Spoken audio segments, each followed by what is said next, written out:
Welcome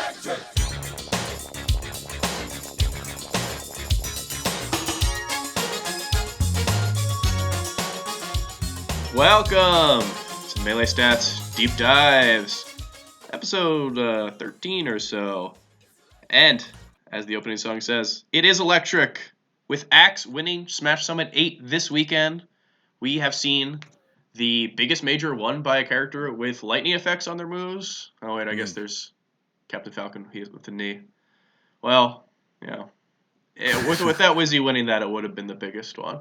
And I just want to say that I did predict Axe winning Smash Summit, a prediction that was so bold of me. People thought that I was crazy, but here I am, just proving everyone that I'm correct. What did you post this prediction publicly? I have posted it on the Melee Stats Deep Dives episode 12, which I'm glad to know that you are apparently not a fan enough to listen to that. I didn't catch that one. Okay, all right, that's fine. Just let's get back into my intro. I'm your host, Sorry, Give Me go That ahead. Wheat, and as you can hear, there might be a guest here, who, despite being a friend of the show, a past guest, has proven that maybe they're not so much a fan of the show. So I've got bread man. Go on. You might know him from the Bad Melee podcast. You might know him from working for Beyond the Summit. You might know him from Say it, dude. Say it. Losing to La Luna in that one Evo set. I've got my friend Slime. Hey, what's up? Yeah, so what's so important that you have to cut me off before your intro? Sorry, I didn't look. We didn't rehearse this. He just said, "Okay, I'm gonna fucking talk a little bit." Okay, what is the Deep Dives a secret podcast? Deep Dive? No, it's secret in the fact that it's less popular, if that's what you mean. If like Isn't that the nature of a secret, is that it's not popular? Well, I'd be fine if it were popular. That's the part about it. So like Nena had that song 99 Luft Balloons, and that's the only song we know by that band. It's not like the other songs are secret. They're just a one-hit wonder. Right, okay. That's fair. Yeah. So I don't know. This is kind of the more chill show, and this was supposed to be running concurrent with the main show, which is going to be a little more straight-laced and a shorter, kind of tighter performance. So we can say wild shit here. This is Wild West. This is mama. This doesn't have anything MTV to do Unplugged. with dive into the heart, the Kingdom Hearts sort of area where you learn which sword and shield you want to buy. It can be. Okay. Art. The author's dead, right? Art can be viewed how you want it to be. I want a stained glass floor with you and Ambi, and you're just holding each other. Yeah. Right? And I am deciding whether or not to choose the wand or the sword, and never the shield. I don't care. It's not even there. I mean, the image for this video, when this goes up in video form, will be the two of us diving into the ocean, into a cove, with flashlights in our hands, I think. I like that. So, I mean, at the very least, we got that going for us. So you predicted Pikachu winning. I predicted Axe winning, and I just didn't say any Pikachu. I think that would have been the bolder prediction to just say, "Hey, Pikachu will win this." Leffen's Pikachu makes a rare appearance. Yeah, I don't know which Pikachu it's going to be. We might see H-Box's Pikachu, but yeah, Pikachu is going to win. Why? I just so every time we go on, we do these episodes talking about what major is going to happen. I feel like I'm wrong every single time. Okay. So I just decided to double down, and I think the smart idea for a while was just to say H-Box, and I constantly didn't want to say H-Box because I thought that was, it's not fun. It's the smart idea, and I would be constantly wrong. So Edwin said Leffen, and that was pretty good idea, and I decided to try to one-up, Melee this year, because Melee's been so weird that I tried to one-up itself before it could one-up me, and I said, Axe is going to win this thing. And then immediately after, so it wasn't an informed prediction. It was let me run it. Yeah, exactly. I mean, like what? I probably thought that like Wizzy, HBox, Leffen, and Mango had the best shots going into the weekend. I think those four, like pretty equally, I would say, have like relatively good shots at winning. But I just whatever. Let's run it. Let's see what we can do with it. I like that. And you hit. Did you put any cash bread wheat on it? No, I should have. Oh my god. Yeah, I mean, if anyone wants to pay me for my good prediction, feel free to join us Someone over reward him. join us over at patreon.com/melee stats. Let's go. With all the piranhas. Yeah, with the piranha gang. But yeah, so we talked about how Axe won this thing. You saw this firsthand, correct? Yeah. I saw it all go down Yeah. from a program monitor Yeah. in the back. So what's it like working with the event? So it's like I feel like people are kind of confused on what my role is at BTS in like the wider audience is like I'm just a guy who like thinks up ideas for funny gamer video Mad Libs, which isn't really the case because we only do a couple of these a year, so it'd be a wild waste of money to employ me full time. But what I actually do is I put the show together from start to finish, and also like the beginning, like the marketing of the show, the event itself, like the voting, the shop, the compendium, everything that has to do with Smash Summit being in the world is sort of my responsibility. And so during the event itself, I have a run of show in front of me, and I have a like a usually a commentary schedule, and I have the stream up and a program monitor, and I just watch the whole thing and make sure everything runs smoothly. And if something isn't run smoothly, I fix it immediately, and I schedule things and I modify things to make the timings hit on the schedule and stuff like that. And that's my main job as far as when we are live, when BTS Smash is live. So watch it. So I pretty much just watch the entire tournament. Um, Yeah, I watched the entire thing too. So I really kind of struggling to figure out what you're doing that I'm not. But I mean, yeah, it's hey, if it works out for you, then go for it. yeah, what I'm saying is it's I'm a fraud, and the bread man is more than qualified to do what I do. I mean, yeah, I mean, I predicted it. I really think whoever You predicts who did should predict win it. should be hired for the Yeah, next you event. need something, right? If no one's gonna be like hitting up the Patreon, I don't know. Wait a second. People Maybe hit up we'll the get. Patreon. No, what I'm saying is like if no one is going to be like rewarding you for your prediction through the Patreon, which I mean, if they that is not a reason they'll be do. They'll want to support Melee Stats, not to help the breadman's ego, is what I'm saying. Unless I mean, yeah, I mean, hey, this ego could use some boosting. Oh. let's go. I'm all for supporting that. But yeah, we'll get you a little chair. We'll get you a little desk. It says you did it, and you can come to the next Smash Summit. You'll just be there All right, with guys, your you heard with it. your with your one prediction on a little card, and you'll just sit there the whole time waiting to see if it hits. Yeah, I mean that's great. I was trying to figure out a way to get into past Smash summits. My best idea was to kind of use like geo tracking devices on any of the top players that I saw. Maybe like throw on one of those little things to them, and then hopefully it Yeah, sticks. And like a then kind of spy movie.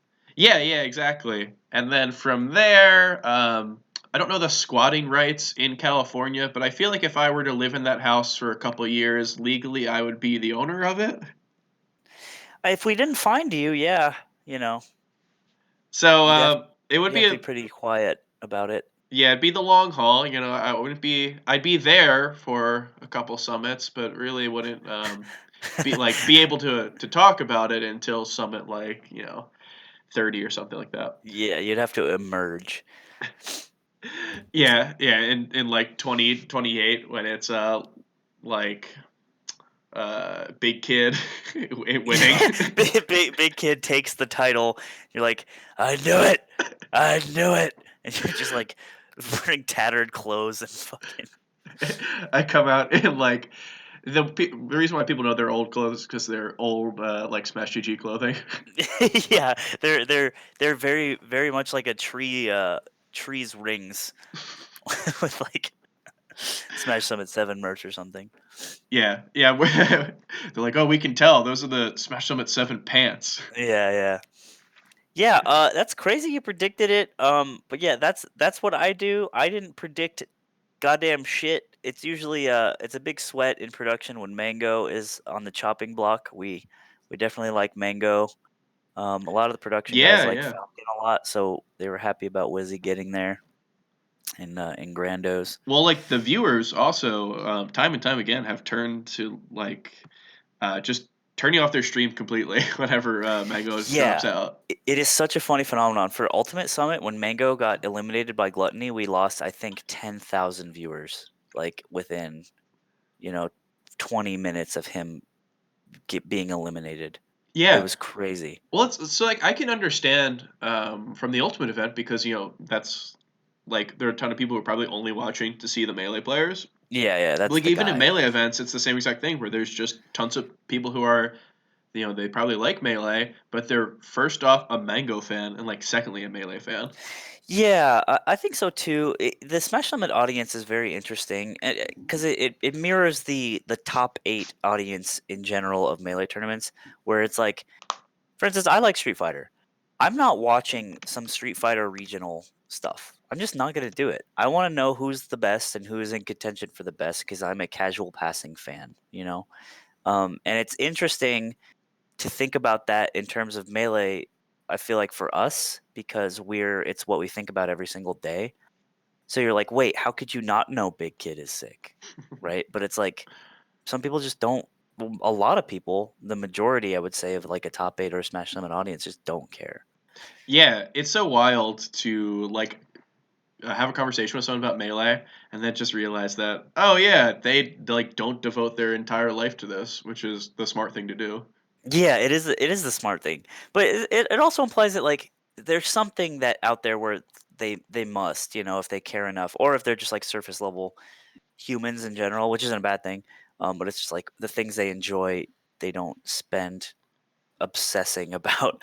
Me and Ludwig once we went to get ice cream at this like ice cream place, and he was wearing a some shirt that was like a Smash shirt, and he was like, you guys like Melee?" And we're like, "Yeah, we like Melee." And he's like, "I like Armada. He's sick, and I like Mango." We're like, "Yeah, us too. That's great. Yeah, those are way cool." And at this point, me and Ludwig are like, well known enough to where if you're like into Melee for a long enough time, you'll know like at least of us. Yeah, yeah. And this guy was just like, "Oh, these two guys are like me, right? They must just like the video game." Yeah. So that was like a Smash Summit viewer right there, or like a top 8 viewer in general. Yeah. Um, Yeah, like the other day I had a coworker who was talking to me about how they're playing Ultimate and they're almost got down wave dashing in Ultimate. I was like, oh, yeah, sure, like buddy. that's crazy. Can you show everyone else? Yeah, it's like, all right. And it's just like very clear that there are like so many different levels to caring. But yeah. Yeah, yeah. And so, but on that note was like when like Mayo got eliminated at Ultimate Summit and all that. I think where Melee is now with HBox being a little more mortal is actually kind of cool because it used to be the default state was who will maybe beat HBox in grands, but not likely. Now Yeah. it's like maybe HBox goes down pretty early, and then it's like it's anyone's game, which is a lot more fun to watch. Yeah, I mean, the more recent thing from the past couple majors is like who will play him in loser semis or like losers Yeah, quarters. isn't that crazy? Yeah, yeah, it really is. And like the thing about it is, it probably also leads to less of a drop in viewers from when these like really like the Leffins and the Mangoes of the world, the people who have like the strong viewership connection to just the person. I would assume that like leads to less of a drop off because them losing doesn't automatically mean like Hungry Box wins. It could mean that we see like grand finals between a Captain Falcon and an axe player and a Pikachu and an axe player. player, yeah. Pikachu Williamson, they call him. Yeah, it's insane, and I think I think honestly it all started when Armada quit entering singles. It like Yeah, when he quit entering singles, I think the direct tournament after was Shine 2018, in which yeah, Zayn beat HBox. And Armada had just been checking all the chumps up until that person, up until HBox, and now he's gone, and now it's like everyone's getting more cracks at him, and it's yeah, showing. definitely. We were talking about this. I was talking with Edwin about this. How like I think that Armada was the one, like the, I guess gatekeeper maybe is probably the word that a lot of people would use for that. But yeah, just like the floodgates completely opened whenever he left, and I don't think it was really apparent for a little bit because we still had HBox winning Big House into Summit into Genesis into Pound.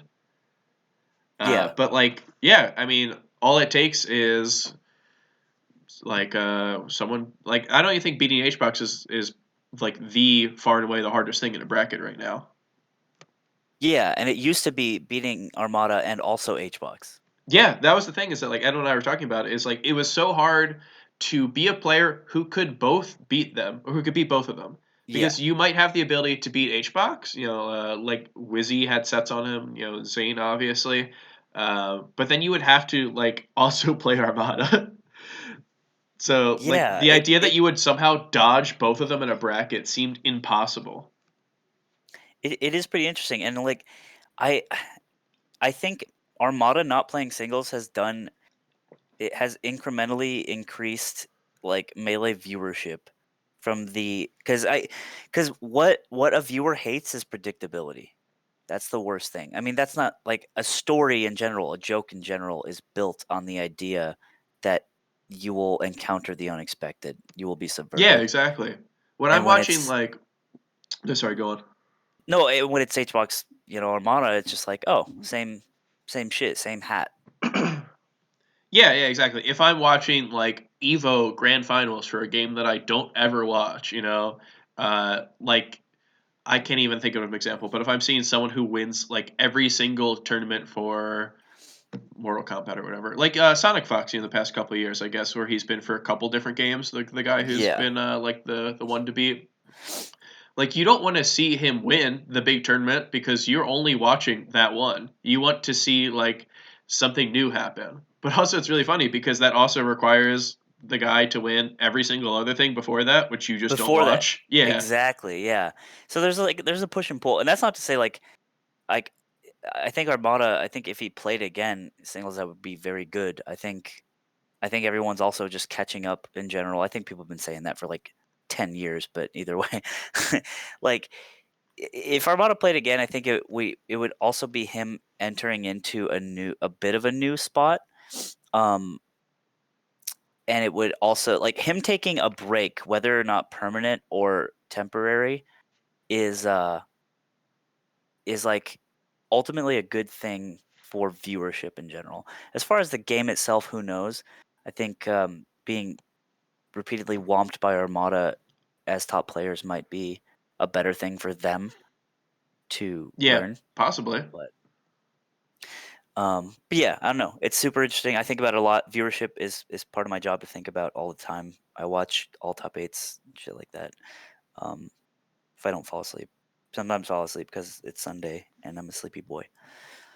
But yeah, I don't know, man. I'm Yeah. in a weird spot right now with melee.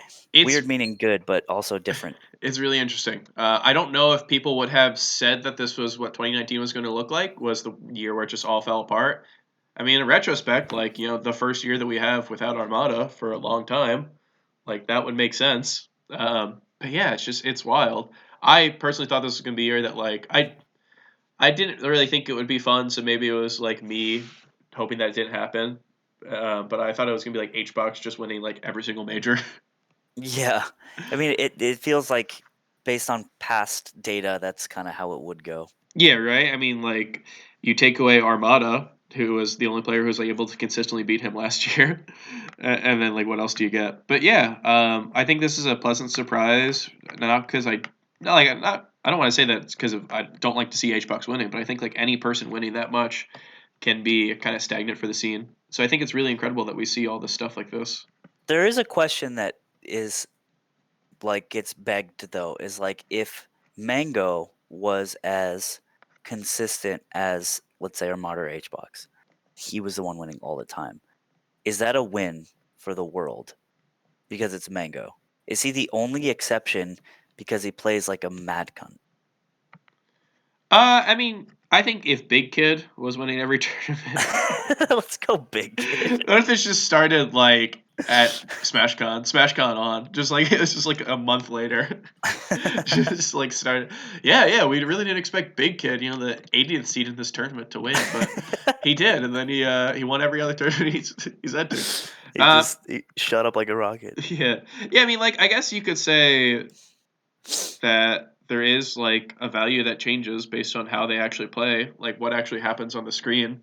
But I would say if you have a person who's winning every single thing, people, no matter what is actually happening on the screen, probably would not really particularly enjoy it. Mango's a good, yeah, that's a good question though, considering he's so well liked and his play style is so like just fun and flashy to watch. Yeah, I think there is a lot to be said about a playstyle like again like S2J, or maybe Moki now, right? If Moki is just winning everything, doing fucking cowboy trick shots, like I think maybe that's okay. I think constant winning is only acceptable in the viewership eyeball is if it is perceived as cool, rather than just new. So you Yeah, can be constantly cool, but you can only be uh interesting if you're new. Like if HBox just started winning and he always lost, people would be losing their minds. He did it with Puff. That's crazy. It's like that'd be, but that's just not the reality we live in. So. yeah. Yeah, I mean, like once you get to this level, it just matters so much about like there's so many things that matter. Like your personality is a big part of it as well. Once you're that big, when you have like 20,000 people following you on Twitter and stuff like that, like that Hmm. is a real aspect to it. So yeah, that's a really good question. Like, would people if like they had that if Mango had that dominant period again, where for 8 months he won all the majors, would people like how would they feel? That's interesting. I think the coolest part about Armada's like his reigns at the top is that whenever he would go to a tournament, like he would either win or he would have a really cool set. Like all the sets that he's lost when he was considered the best, I think are so cool. The Royal Flush one comes to mind as like a Hmm. classically great set. There's some like the Plup versus the Plup one at Big House where he beat him first. I think that's a really cool set. I think the Summit set afterwards where Armada beats him is not a good set.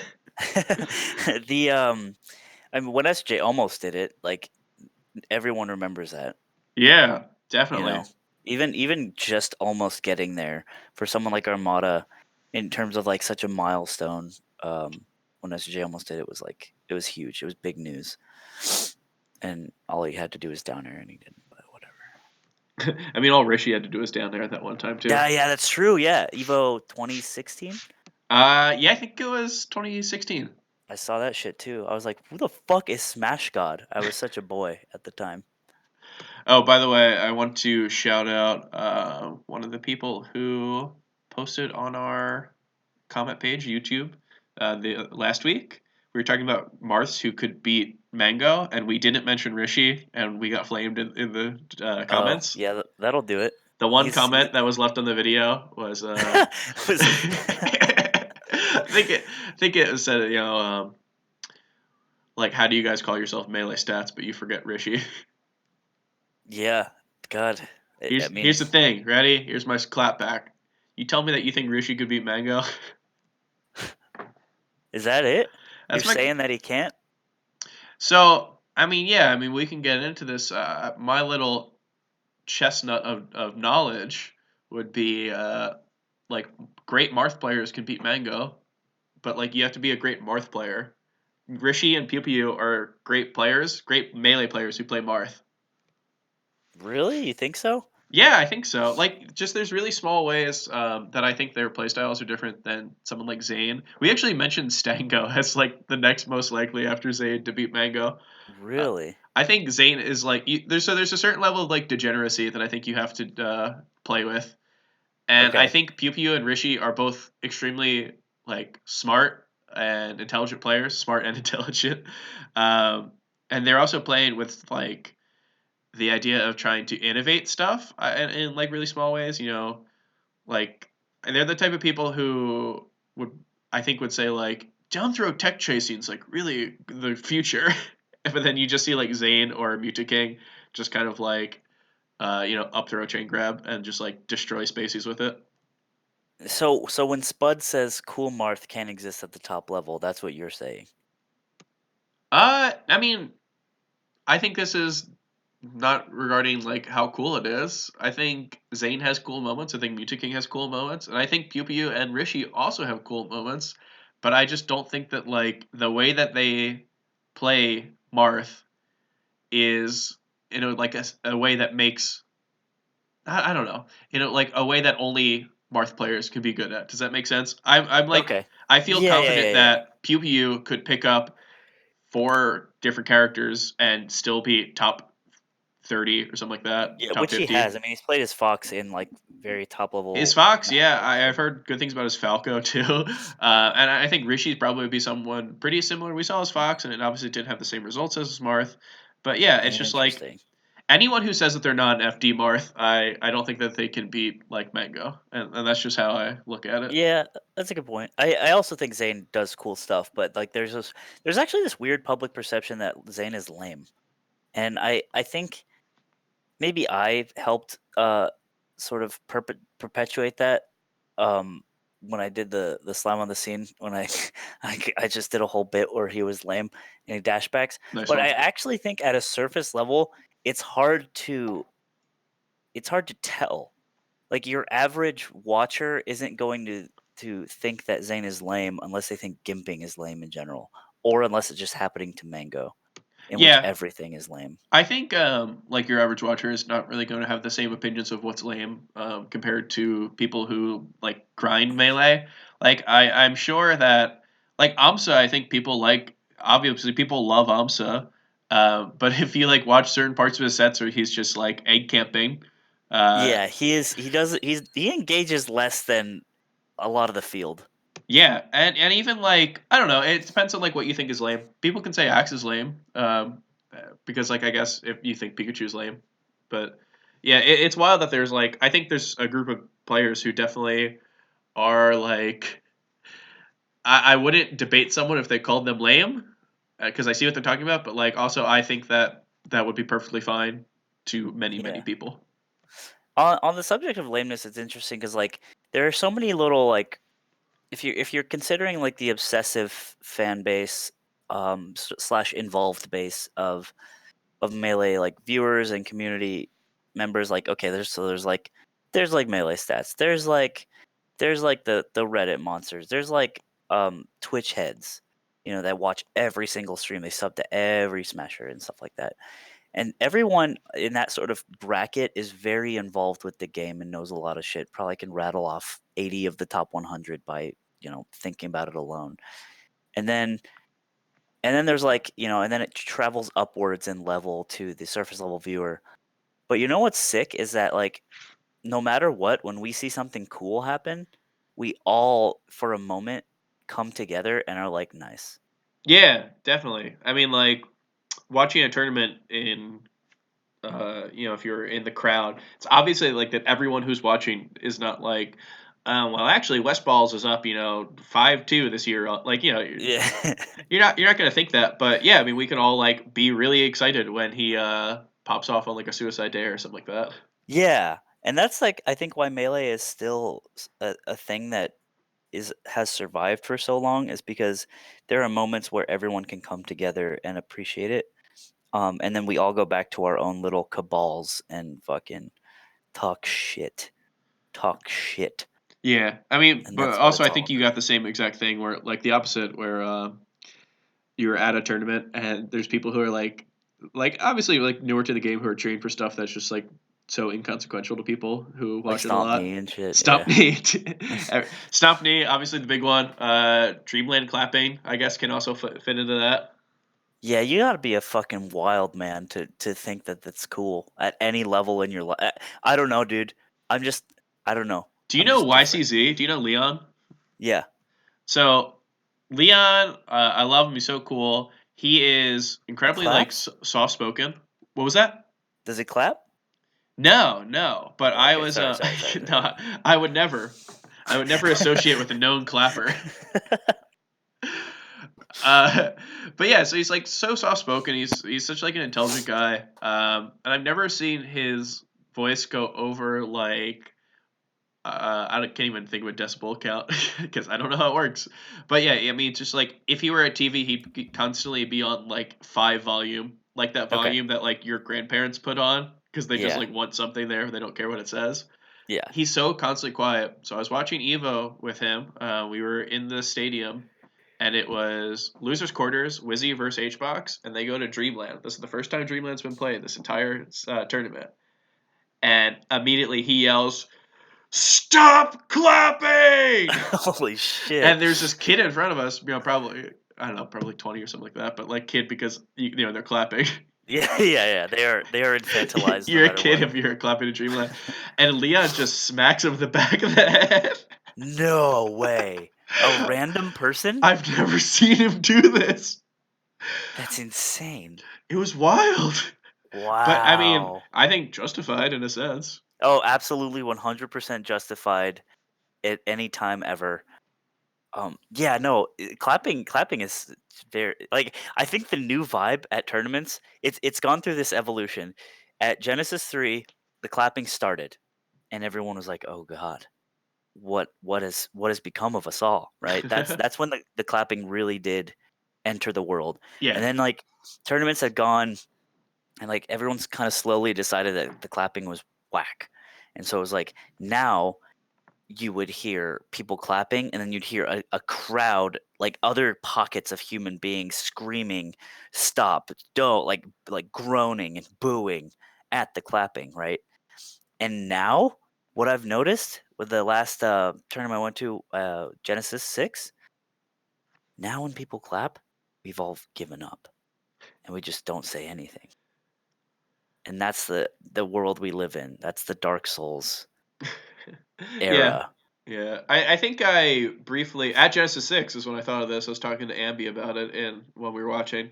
I think I thought of the idea that as you go into the top 8, you have to declare yourself a clapper or a non-clapper, and then Yeah, they you sit have you to like get accordingly. a badge, yeah. And they put you in a soundproof like area Yeah, and you exactly. you just clap all you want. You're just behind like soundproof glass and clap to your heart's content. I would just love to stare at a group of clappers just and watch them and they're silent and I can go, "Ah, yes. Yes, Just the stay idea there." of like looking at a group of people who are in this like huge plastic box, like clapping, but not hearing any of it. I like to think of myself as SJW'd out of my fucking mind, right? I think about social issues a lot. But there are two things in this world that I will be forever very prejudiced against, unreasonably, and that's anime profile pictures and Dreamland clappers. It's And probably a big middle section of that Venn diagram. I think so. And in like I'm like the old man on the porch in fucking in the deep south, and I'm just talking about anime profile pictures, and I See, don't I, like them. I haven't really given too much thought onto the AFPs, but I think it probably goes like I think there's it's either really bad or I think they could start to be like useful again, like horseshoe theory, you know? Like I think the people that have anime profile pics, I think that they've proven themselves the type of nerds to like really devote themselves to something, and if they can devote themselves to something for good, I think that they can be very useful. that's that's a very optimistic way to put it, but like, god damn it. Damien, Algebra 123230 has a profile pic that's an anime character. Yeah, and therefore, like, I can't be friends with him. He's I done just so can't. much for the community, though. I This is my know. theory: is that he's horseshoed back around to being helpful. God, it's the worst part of esports. It's the worst part of gaming. It's the worst part of social media. Oh, god damn it. Sorry, I get a little riled up No, thinking this is about it. good. This is good. So we've been talking for like a half an hour at this point. Let's try to get a little bit into the bracket. We'll just go over like so. There are so many cool things that happened. So we'll go into that. First, I want to ask you though, like this bracket style with all these buys after Swiss pools. This was like MLG style. This is the Uh-huh. first time that you were running this. What did you think of this as someone who was running it? And then I guess like what did you think about this from the if you were like just a spectator? So the idea initially presented to practical tasks and like a couple of us as far as like our concerns was that we want more singles matches because singles matches are the funnest thing to watch at Smash Summit, and that's our goal. Is to have fun things to watch, and so instead of like having 8 winners, 8 losers on Sunday automatically, uh, we wanted a way in which to keep everyone in winners while also making pools count, while also making everything consequential in that there is no opportunities for throwing. Every match is incentivized to win, um, and all that shit. Also, like avoiding double jeopardies. Like through this is my third Smash Summit. Like you just can't fucking have it all. There will never ever be a perfect system. It's like you have to just get like 80% approval rate or something like that. Because there's Yeah, always going to be someone who has a problem with it or has a disadvantageous bracket or something like that. it's like those things that you see posted on like Facebook and stuff, and it's like sleep, study, friends. You can't have all three. Yeah, it's just like that. And so it's like, fuck, dude. And the this system I think was pretty fucking clever by Practical Tasks, and I think as far as fairness, I think there were a couple spots. I think none was there was a match in which he was less incentivized to win. Overall, he was incentivized to win in Swiss, but that he was less so than normal. I I think don't. that was that because he was going to play HBox because HBox has already lost to AMSA. Was that the reason? I'm not sure. I'm not sure like the specifics. I just remember there was actually in the Melee Stats Discord. I think he was asking about it. Um, or he was asking Juggle Guy. I forget. But there was one of those. There was a couple double jeopardies actually, which isn't that fun.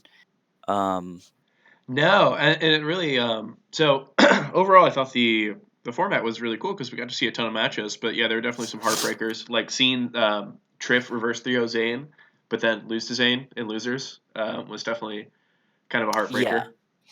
yeah. It's hard. Like you're trying to take 16 players and stretch out singles content over about 3 days. Uh, it's definitely something I'm gonna try to revisit in terms of everything. Like, let me ask you this, man to man, fucking turn off the mic. You don't have to turn off the mic. What if we cut doubles?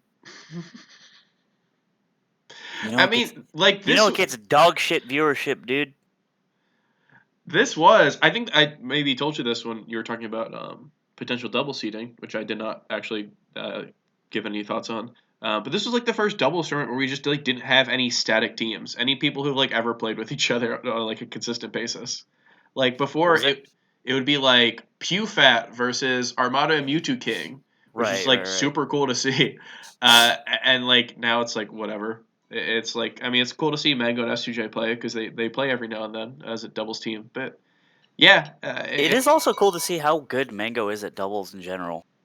that's like Like the he saving just grace of Summit understands it. doubles is every now and then we'll just get to see Mango like really pop off because otherwise he's either not entering or he's DQing.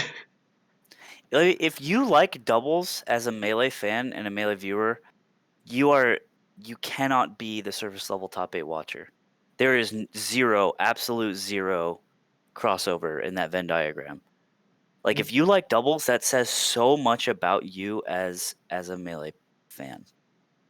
And it's almost like a cross section of like an exact group of like human beings. And you take everyone who watches top 8 doubles and like put them in a box, and they're all like very, very similar in my opinion. Yeah, it's wild. Like I remember when I first was getting into Melee, I was just watching a bunch of VODs. I was like, "Oh, this will be fun, right? This is just like I like watching PPMD and play Mango, so I guess I'll like watching them if there's like two other top players involved, and it's just like a mess. Yeah, it's like, Like I wait, think it's doubles different. is cool now that I've been watching it for a couple of years, but yeah, like it's so scary to someone who has not like. Well, I think playing doubles. I don't play doubles a lot, but I think like the people who play doubles, it would be like extremely more interesting because like you have to train your eyes to like figure out what to watch. hmm Um, but yeah, either way, so that was our big sort of like push for the format in general. As far as what I thought about it, I every time a player is upset or concerned about a disadvantageous situation to do with the format, I feel um like we failed. But luckily, there wasn't any sort of big giant problem. Um, in terms of a viewer, it was super confusing. We could have done a lot better. When I say we, I mean I, to sort of explain to the talent. I know Hugo got a little angry on the couch, justifiably, but I did sit down with them and explain it the best I could. I could have done it a couple times throughout the event just to make sure everyone was on the same page. Because I think also a mark of failure in my job is when anytime a commentator says, "What's going on? What is this? What is this?" When they're asking questions about something to do with the show flow, show structure, format structure, any information that they should have, I have failed. So I tried to mitigate that a lot, but this format was a little confusing. But once you get to Sunday, it's like, okay, we got a bracket, run it. Yeah, yeah. I don't know. I think that there were some really interesting parts about it, and from like the people who really just only watch like five melee tournaments a year or whatever, it really doesn't matter if they completely understand what's going on, right? Because they're just like happy to see like a fox and a Marth. Yeah, and the idea is that the people playing should always be playing to win, and that's kind of all you need to know to watch something. Like, shit, I'm sure anyone who's gone to a tournament has watched friendlies between two people they know, and it's like something cool happens, and they pop off at that. Like, the beauty of Melee is watching two characters on the screen fight each other, and the game is interesting enough to where you need very little context to care.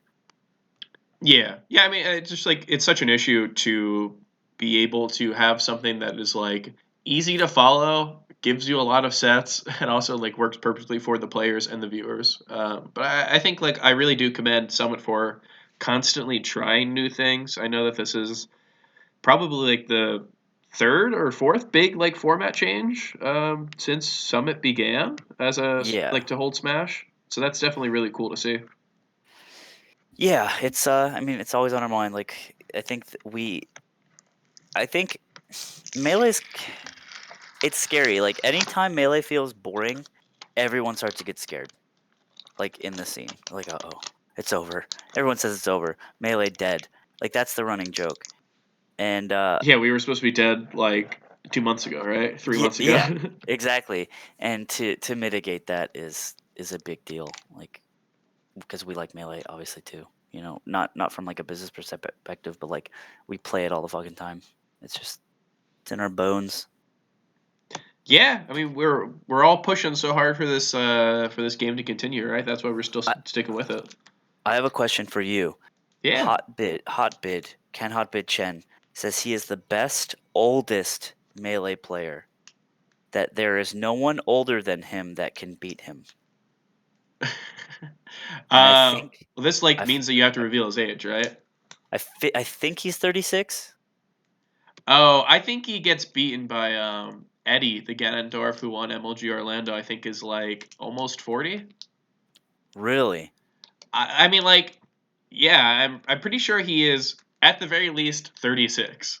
Like, I think Okay. that I mean he's your boss, so maybe We might need to run numbers on that. He's very interested. He thinks it's like He thinks it's his claim to the Hall of Fame, being the best oldest player right now. Yeah, I mean, Because he does play all the time. He just doesn't enter anything, but he plays all the time. if he wants to pay Melee Stats, or we're of course more than happy to help out with any sort of EP contest. We need a boomer off. A Yeah. boomer showdown. So, Melee Stats at one point was briefly considering releasing some sort of like the best players who are under the age of 20 list, which I think would have been really cool. Which still could come out possibly. I wouldn't Yeah. really. I wouldn't say this is the next thing on Melee Stats Horizon, but whatever. And I was briefly considering how funny it would be to have like best players over 30 or like over 35 or something like that, Yeah. and insanely harder to do. Why is that? To find out their ages? It's just like how many 35-year-olds are like consistently entering enough. Like you have these like 16-year-old grinders who are like still in high school, who are just entering a ton, and like it's pretty easy to get like a good grip on their skill. Hmm. But yeah, like I don't know. We know of like the people who are like the reason why like Dreffin is such a cool person to so many people is that he's been playing for so long, and I'm pretty sure he's like married and has a like kids or something like Yeah, that. he's like a family. He's like a normal human being outside of playing Melee. Exactly, which is why that's like so cool to so many people is because that's not the case. You know, Yeah. this isn't like Street Fighter or another older game where you have like these players who've been playing since like the 90s and stuff like that. Um, so yeah, I think that would be like a really harder thing to do. Um, yeah, that'd be tough. I would look into it though. My current guess would be that Eddie is older, and I think that Eddie would win. Wow. Take that, Ken. And I, also, I yeah, would, I don't think his Ganondorf matchup would be good at all because no one plays Ganondorf yeah, around the office. we gotta have. Hey, maybe that's the next thing that Summit does. Summit and Melee Stats get together, and they throw two brackets. One is a 16 or 32 person invitational of children, and the other one they have to like be over And 35. yeah, an ancient boomer celebration in which they try their hardest. It'd be sick. You know what? Probably there could be like a Japanese player. Like I don't know how old like Masashi is. Yeah, someone like in the annals of Japan. Yeah. So we'll figure that out. We'll get that bracket run, Mm. and then we'll make them play each other. Whoever wins the boomer bracket Yeah, they plays just the get plays like a the month zoomer. supply of Metamucil. Well, no, Yeah, they got to play whoever wins like the children bracket, that's right. Yeah, and then and it's just Zamu. just get fucking like quad shined at a shield. It's like, oh, okay. Oh yeah, this is a thing. Yeah, but so like let's we talked about the format of it, which I think is really interesting. Let's talk about what actually happened here for a brief minute or two. So there were incredible things that happened. So we talked about Axe. His run is incredible. He beats Wizzy. He actually beats Wizzy twice because he beats him in semis and Mhm. in set two. He beats Leffen to get there. He beats Axe. But like, there's so many other things with the crazy run. Wait, you said he beat Axe. Who did you mean? Leffen, Mango. Okay, okay. So yeah, Axe beat Wizzy twice. He beat Leffen. He beat Mango. I think that's an incredible run. Anyone who like you looking at their bracket were incredibly impressed by because I think there's a lot of people who like really showed their stuff this weekend. Let me see. Yeah. So like It for was actually example, less being impressed and more being surprised at who I thought was gonna do well. yeah, Bring this shit up. Dreffen taking like he's like just a hard none counter. I know he lost, twice. but insane. Yeah. Insane to do. Hold on, let me see. I think so. While you're looking that up, I think Cody's run IBW is like that Oh yeah, is that was wild. crazy to me. He looked like the FOD game, it when he he was up 3 stocks on Juan, and I was like, no fucking way. and he didn't four stock him, but like holy shit. When's the last time something that insane has happened? Yeah, it was wild. So I know he's talked about how like Puff is his favorite matchup. You know, he plays Toussaint all the time. He brought H-Box to Game 5 at Smash and Splash was the first time he played him, so he felt super confident. I talked to him at Pound, and he was like, "I really wanted to be seeded into H-Box." Like he's one of the only like people who probably would say that like they H-Box is the person that they want to play most. Yeah, that's such a young head thing to want. Yeah. Cause like the old heads are like, oh Jesus Christ, let me just get a little bit farther in bracket, brother. But yeah, I mean, you got those people who like hungry. They just want to prove that they can do it, Mm. and he certainly did. Like that was crazy. He just looked so confident, and he didn't seem scared. I think that watching like anyone who's not like Leffen, or I guess what Armado was playing versus HBox, just like you see the fear in them so much. I had some pretty high hopes for Spud just because I'm a general Spud fan and Yeah, he just does some of the wildest shit that I've ever seen. But unfortunately he got, let's see, he took none to game 5 and then he got 3-0'd by Zane. Um, just a little rough. You got to give that boy a spaces is all. it's That's all hard I'm for saying. a get 3-0'd by Mega. It's hard for up and comers, I think, to really prove themselves at Summit, especially if there's a couple different up and comers because you're just playing people who've been established for so long. Yeah, yeah, yeah. So like I think him and Moki, like if you were to give them 3, 4 majors to go to or whatever, they'd really prove themselves as top Yeah, players. I think Moki already kind of has. Summit as an arena doesn't really help. Like a normal tournament is much better for an up and comer Yeah, than for a than Summit, and I think a Summit is way better for an established old salty dog. In that, I guess they don't lose either way, but like an up and comer, they just want to keep playing. They just want to stay hot. They just want to see how far they can get. It's like because it's all they've known. But a Summit is like this weird closed environment that can kind of change a vibe. I also think Mango. I think Mango said it before. Like he feels like he underperforms at Summit because there isn't a crowd, and it's usually where he maybe draws his like power from. yeah, which is odd because I feel like he'd probably be one of the few players to say that. Yeah, it is weird, but I also think maybe it's that he is less or not affected by a crowd while someone else would be, and so it's not like he gains anything. He just loses nothing, while someone else might feel the rumblings of the screams and get Yeah, distracted true. or I make mean, it's like mistakes. it's such a real thing that we see um, in like top players who are about to lose to someone, uh, and they just like they They just clutch it. they clutch it, and because like imagine that you are the fourth best player in uh, Nebraska or whatever, and you suddenly find yourself last stock with like Leffen, Yeah. and you're on the stage and whatever, and everyone's screaming. It's And like all of the sudden, everything is different. yeah. So like I think the example that I think is probably most emblematic of that is if you took IBDW and Mango and you put them on a stage for ninth place and they're this is like I don't know, Genesis stage or whatever. I think that's a different story. Yeah, I think so too. I'm confident enough in IBDW's skill that I think he could still win, of course. I think I when I watched them play at Genesis, I thought that there was a possibility that he could win. But yeah, like it really does work well for people who might kind of not be in that same mindset of like being used to all this happening. So in a way, When it like you've yeah, go on. Yeah, no, when you've been getting screamed at by crowds for 10 years, it just doesn't hit you the same as it would for someone like IBDW. Yeah, yeah, exactly. Which I mean, that's a really cool aspect of Summit is that we rarely see any top level play without like a crowd.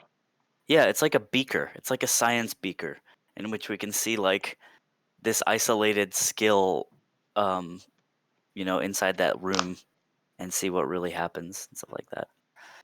Also, Nez was there, which is really cool, so no one had any controller problems unless they did. that I Yeah, don't that's know I about, think but was it Ginger whose like controller broke like right before his set or something like yeah, yeah, that? yeah. That It was insane. that's super clutch to have Ness there. Hmm. Yeah, I think there's a lot of like Ginger. I think is another thing who another thing. Just Uh, another thing. He's just another thing. I was a little surprised by his S2J win, and he also got another win on IBDW, which I think is pretty solid for him. He had that really close set with Wizzy, which is I think like the first single set of the tournament. Yeah, that was wild. It's like, ugh. I like it's funny because Mango hasn't lost to a Falcon in like 200 years, you know? Yeah, like prehistoric. And it's so funny because everyone is just trying to figure out what fucking Mango has done with with Falco Falcon matchup. Same thing with Samus. Like he's just never lost to a Samus. Or not never, but it's been a while, if I'm not mistaken. You are the bread man. Yeah, I cannot think of the last time I was close to a Samus. But yeah, And specifically Ginger, I want to talk about his like. I think he's so impressive in his ability to, like, really see what he needs to work on. Because anytime you see him versus a top player, I think like the first game or like first two stocks or whatever, they look so doable. yeah, yeah, yeah. It also might be just a Falco thing. And what I was kind of alluding to with talking about Mango versus Falcon is that like I think the next Ginger matchup lockdown, I feel like will be Falcon because it's just sort of on the roadmap to becoming a great Falcon is not taking any of sorry, roadmap to becoming a great Falco is not taking any of Falcon's shit, Yeah, yeah, even definitely. at the top level. I'd be interested in your opinion because I know that you've played both characters in tournament to a Yeah. reasonable extent. But I feel like the way that Ginger plays Falco is not necessarily the like Falcon killer in my mind. I think that Falcon in spacey matchups, he works so well when he's just completely shut down, which is like a rush down Fox. I think works really well versus Falcon because it kind of like shuts down the movement options. Hmm. But I also like think that that works really well for Falco, even though they have lasers. I think like there's a lot of Falcos that will just kind of like laser all the time because that like locks down the Falcon.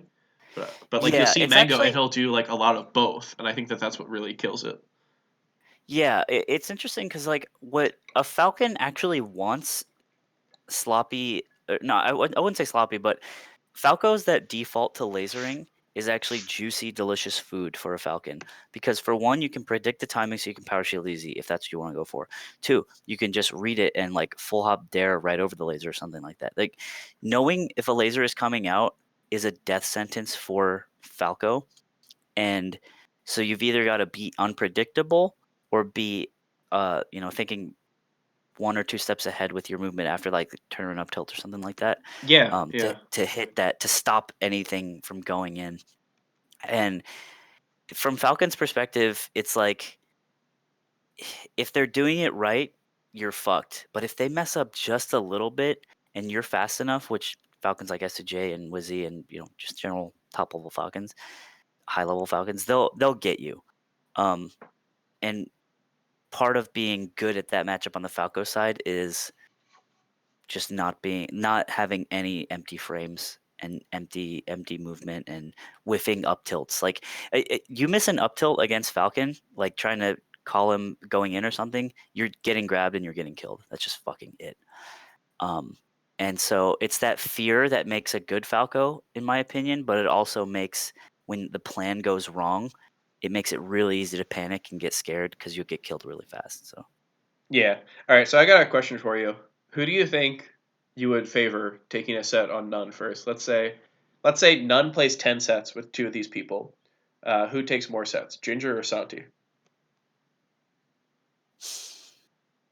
I got my answer. So if you need some time to think about it, I can yeah, that's wax crazy. philosophic on this. I think that oh, wow. I think Ginger takes more. Yeah, I think he's lost. He lost their last set, I believe, which was at Smash and Splash. And I don't think Nun's ever played Santi. So like, I'm not trying to say like there's a correct answer. Yeah, I think Ginger. I mean, Ginger, I think is such a solid player and has been constantly improving. But man, Santi, I just think the way that Santi plays in general, and not even Yeah, he's just Mango specifically. Junior. Yeah, it's just like I think that style counters none very hard. I don't know. Like there's I no think if correct we're answer to talking in this. terms of like 10 straight sets, if it, like I have to think about this aspect, but like Nun's just gonna get. I feel like Ginger can play the same 10 ways, and Nun will play different in the later versions of those sets. And Santi and Nun, it actually might be a more even. I don't know. I think their skill differential is also worth noting because like Santi just doesn't practice as much, and he's just there are a couple things that he's just not as crisp on. I would have to guess. But yeah, that's crazy. That's a crazy question. I would love to see Santi at a summit. Um, I voted just for for him way back when he was dude, El Fuego. El Fuego. Who's he now? He's just Santi. God, Yeah, little man, Fumi to Santiago to El Fuego to God, Santi's Santi. so sick. The meme in San Diego is that he doesn't own a copy of Melee. Yeah, right. That's the thing. I don't even think he has it on. It's like not even the ISO. Yeah, yeah, he just doesn't have the game. He just plays it when he goes places. I don't think that's true, but I like to believe in that. So, Yeah, I mean you can never tell with that guy. yeah. All right. So, any other like specific players who you're kind of surprised by or you're really impressed by? Um, no, I think we named them. It's hard because there's only 16 players, right? And you like, I think Moki is one of the Yeah. sickest players in the world, and then he basically went 0-2 because it just happens. Yeah. Someone's got her, I mean, this right? is a really tough like bracket, of course, like for any player. So definitely not crazy that someone gets 13th. I mean, because you got to go for 13th. If you got 16 good players, you're gonna get four good players. You get 13th. Like Uh, a Moki Spud best of 9, I think would have been a really fun thing to watch. and a new format, Because at the end of the one day, best of nine. I'm just I'm a viewer like the rest, and I just want to see cool things happen. You know, Yeah, for sure. storylines are cool, but I want to see wild shit. You know, that's all I want, dude. Yeah, isn't that why we watch Melee? Yeah, even matched wild shit. All right, I got a question for you. Who do you think their stock rose the most from this tournament? So, like, if they did not attend this tournament, they would be further off from their inevitable summer rank or whatever. I've got two answers for this. Um, balls. That's a good one. Probably IBDW and Axe. Yeah, I think. Because if you look at Wizzy's run, it wasn't like I don't think anyone was as surprised, but like Axe took the whole shit, and then yeah, IBDW beat HBox convincingly, and it was wild. And Mango.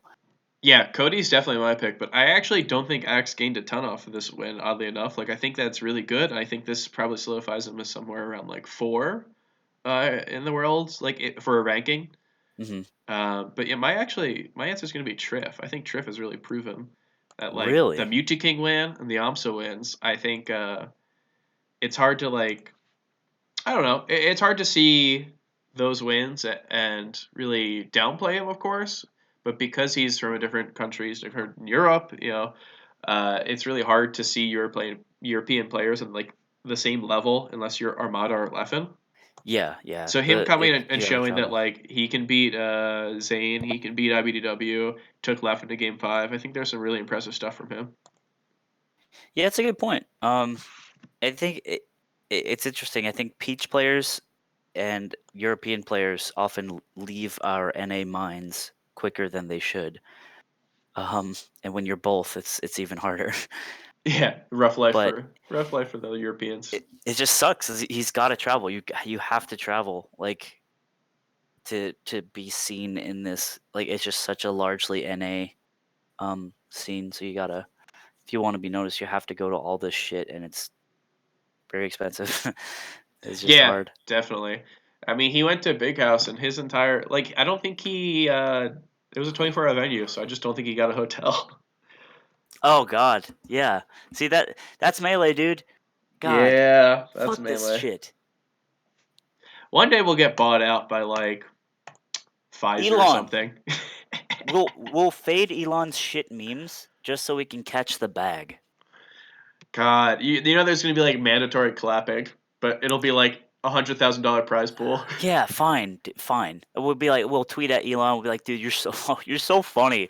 Oh my God, did he really say this? And then blushing emoji, and we'll just gas him up, and we'll fucking do whatever he says, and he'll give us a shitload of money so we can support the people that work hard Musk on at the the mic. video game.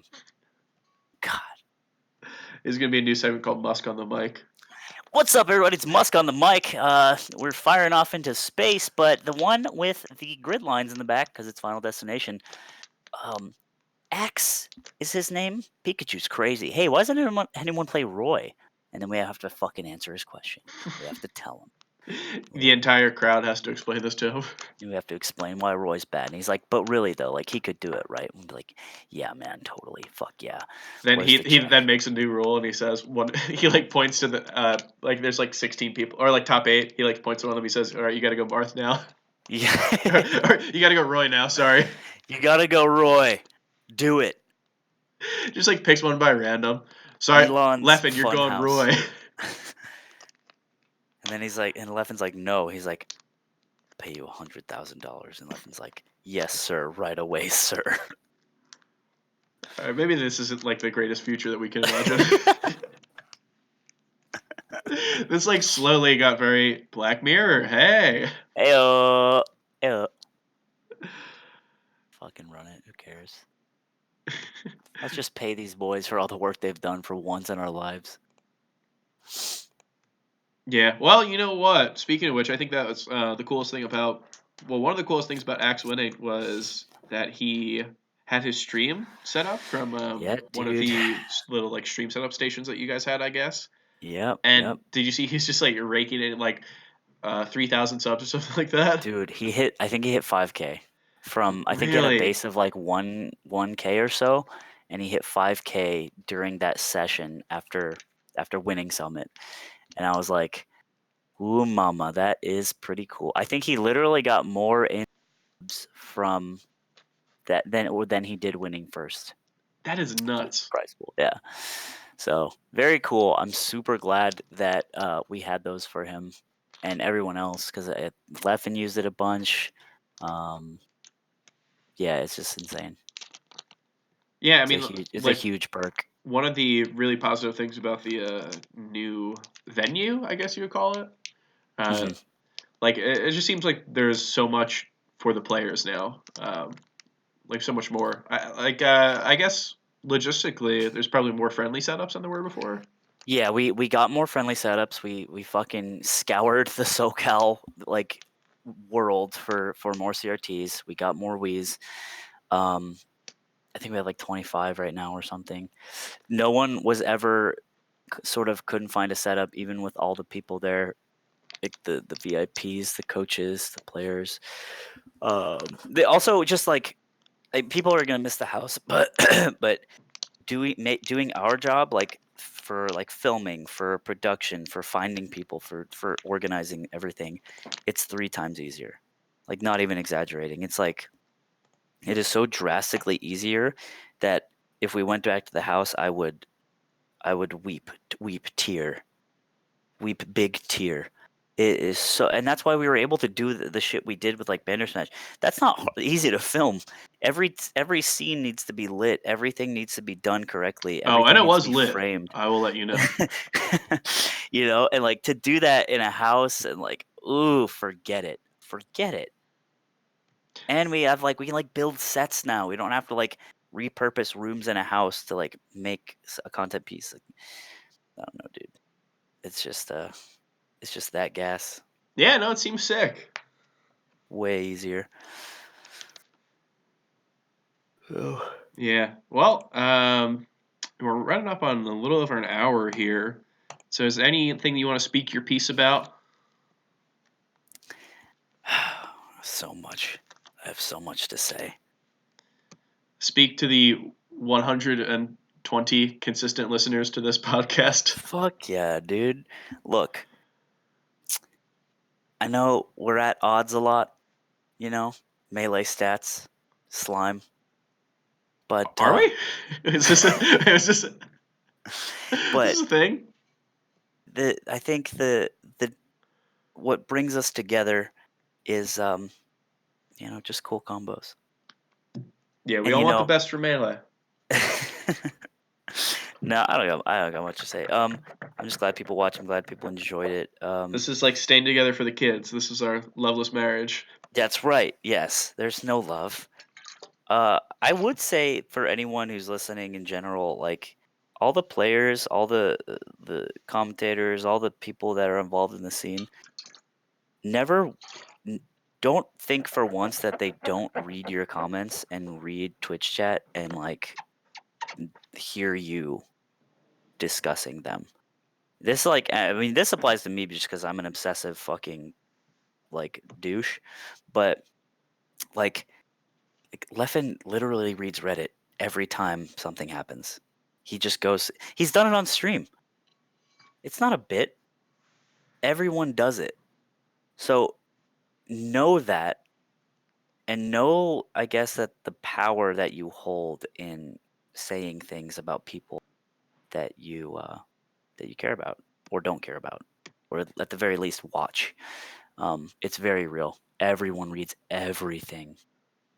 Yeah, So I don't actually think have that they don't. a really tiny story about that. One of my this is a young Wheat in the nascent points of his life. I think this was 2015. There was some Reddit thread about like Armada, and I really forget what it was. It was just like someone I think might have asked why does he go Fox versus Falcon on his streams, like when he's just practicing. And I really don't remember why, but I was like, oh, he probably feels like comfortable in the Peach Falcon matchup, so he just like I really don't remember what it was, and I went to bed, and then I woke up the next morning, and my inbox was crazy full, and I looked at it, and I was like negative 200 or some shit like that, because Armada had said like, listen. I'm from Europe. I don't get to practice much with people. Like, so you think I'm gonna be able to practice? It was crazy. He's just like That going is off on me. insane. Is I was just some like young person. I was just like, Armada's my favorite player. Like, I think I know why he does this. And no, I woke up to like just getting chewed out. Yeah, that'll do it too. It usually only takes one. Um, yeah, dude, it's real. I mean, that was 2015. That was somewhat poverty days, but like it's still a fucking thing. Yeah, Because yeah, it's for like at sure. the end of the day, it's all like even Dota pros like they invented the term fiending. Bulba and Arteezy invented the term fiending is where they go and check Reddit threads after a game or rewatch with Twitch chat and they just read about themselves. Fiending is like no matter what level you are, people do it. There was that story about the fucking some basketball like manager or something that was posting under an account. I don't know, Yeah, I but think that was Brian Colangelo from the Sixers. athletes do it. Fucking musicians do it. Like, I think there's Everyone some reads story about comments. KD, like how he has like a burner account. Yeah, yeah, yeah. Just to talk shit and post covertly. Um, it's real, and it's so much more real in what are like a small community like ours and stuff like that. So yeah, there's power there. Whether or not you want to use it for good or bad, it's there. Yeah, for sure. Well, Slime, you're like one of the only people who I feel like I can talk with. What is it, like an hour 20 already or something like that? And I don't think we really scratched the surface. I think there's like so much more that we can do. But I think so far this has been a good episode. Obviously we can find you on Twitter at what is it, slime_machine, Slime_machine. That's right. and you are on a Twitch at Twitch Slime IRL. and Fiction thought I Instagram. was making fun of him when I showed up in his stream with my Twitch name. He thought I was making fun of his, which is Fiction IRL. What year was this? Like it was like a couple months ago. Okay, No, it was like last I can month. understand that. I think 2019 fiction, 20 like post 2018 fiction, I think is definitely a little more ready to bout. Like I think if you showed up in 2017 and you had Slime IRL, I don't think there would be much to talk about. Yeah. He's ugh. Well, He, Godspeed to him. he's an interesting person. He's a singular melee person. I dare you to point to me another Smasher that is as fiction is. I know them, but they're just not as sort of known because they're out there. Yeah, well, yeah. I mean, I I think could. that the qualifier is like being able to back your shit up. Yeah, exactly. In It's terms a of very gameplay. specific like level of shit. This isn't Leffen shit talking. This is like a Yeah, very dude. specific. It's like It. fucking MySpace, dude. Fucking I, whatever. I want Look, to I want to qualify this statement as saying that I am a fan of fiction, and his social media presence I think is interesting enough that I enjoy it. However, yes. he reminds me of Leffen if Leffen were talking through a locker that he was just shoved into. To himself. They just don't get me, man. uh, Oh yeah, no. like his fox and his personality. That's just Leffen in the locker. I just wish he would stop posting LOL in all caps whenever he tweeted. Just be confident enough in what you say to not have to say LOL after. Hey, you want to go out sometime? LOL. It's like that doesn't just let it rip, dude. Let it all rip. It's your words. You own them. Yeah, you're gonna have an intervention with him. Show him your style guide. Nice. Look, he should. I just want him. I wish the best. I just want him to have the best. What a lovely closing sentiment. Yeah. I wish fiction all the best. Sincerely. Is there anything else that you want to plug? Like any other social media sites or just like in general? I guess Smash Summit VODs are up. Smash some VODs. Watch Mario Party League episode 2, The Lost Tapes. That's up on the Bad Melee channel. Support Melee Don B as he struggles to find his purpose in life through League of Legends. Support International Melee. Just turn on all your streams, man. It helps everyone if you just watch. It means it changes everything. All Melee streams all the time. Just turn them on. All right, that's a better sentiment is to just like have some sort of crazy wall of TVs with every stream playing. Yeah, do it. Do the Lucius Fox. It's fine. Uh, the Blank Check. Do you ever seen that movie? There's some old Disney Channel movie. Yeah, I think that there was movie's a a wall of banger, TVs in that.